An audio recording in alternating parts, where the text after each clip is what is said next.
Wekuja kwe teacher Mr. Makometi, Mr. Makometi mafanzi angu anga andimira tikanzinela gorera kupera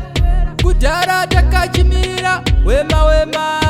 araivera gore ndakanyarara koma ndapika mafanzi ndakupakura koma ndarinzwa rako rifiti apa wapika hit and hot araivera gore ndakanyarara koma ndapika mafanzi ndakupakura koma ndarinzwa rako rifiti apa wapika hit and hot rangu itarenda handife ndakaromba ndezvajaja ini ndicharira kutokwende chiremerera kana yakwana nguva ndicharemba 1 unoimba zvinoshamisa mwari wako anenge akakutarisa kwaunoda futi uchasvika usamire kana kumiswa araivera gore ndakanyarara koma ndapika mafanzi ndakupakura koma ndarinzwa rako rifiti apa wapika hit and hot araivera gore ndakanyarara koma ndapika mafanzi ndakupakura koma ndarinzwa rako rifiti apa wapika hit and hot kana ndasvika vanobururudza vanoti yauya yedurudza vanoradziwa vese vachidudza nabhosi tawanda nditichidonza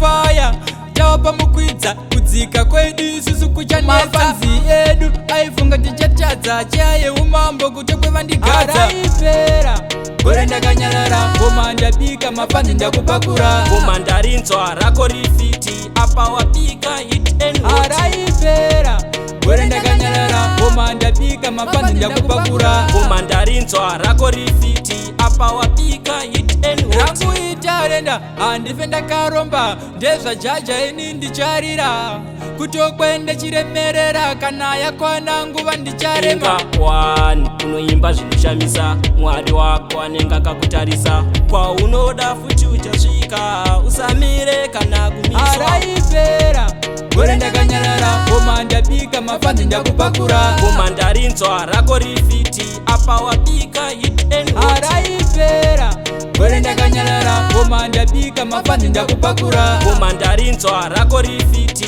apa wapika hit and hot araipera gore ndakanyarara koma ndapika mafanzi ndakupakura koma ndarinzwa rako rifiti apa wapika hit and hot araipera gore ndakanyarara koma ndapika mafanzi ndakupakura koma ndarinzwa rako rifiti apa wapika hit and hot